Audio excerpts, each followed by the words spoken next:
কথা বলেন, যিনি আমাদের আহ্বান জানিয়েছেন একসাথে করি কাজ, একসাথে করি সমৃদ্ধ শেরপুর বগুড়া। আমি ধন্যবাদ জানাতে চাই জনাব Asif Siraj রব্বানীকে। Ladies and gentlemen, please join me to welcome Mr. Asif Siraj Rabbani, who himself represents the generation Y but upholds the dreams and desire of Gen Z. I would like to request him to say something in front of us.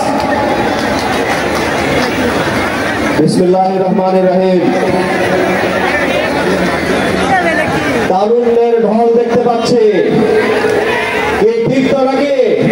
তারুণ্য একটু হাত তুলে বলো, কেমন আছে তরুণরা? আমার ভাই আব্দুল মুমিন বলেছেন যে এই শেরপুর দুনোটের জনপদে আর মাস্টার এগুলোকে প্রতিরোধ করবে কারা? তোমরা। কি ঠিক কিনা? তারুণরাই প্রতিরোধ করবে এবং প্রতিরোধ করবে, তাইলেই আমরা করতে পারবো আগামীর সুন্দর বাংলাদেশ।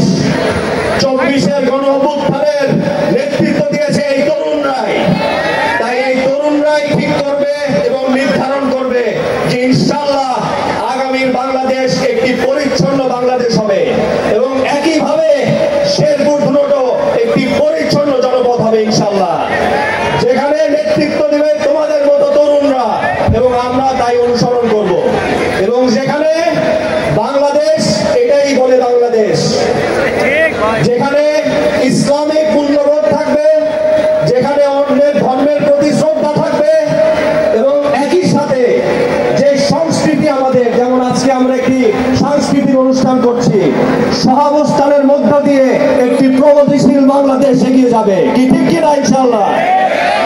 তাই তোমাদেরকে আবার আমার জন্য দোয়া আছে এবং ইনশাআল্লাহ আমরা সেরকম একটি সুন্দর শেরপুর ধরন করব, এই প্রতিজ্ঞা করে এতটুকুই বলবো যে আমরা যেন সেই শেরপুর ধরনটি করতে পারি যা তারুণ্য স্বপ্ন দেখেছে, যেখানে রাজনীতি হবে সেবার জন্য এবং সংস্কৃতি হবে ঐক্যর প্রতীক।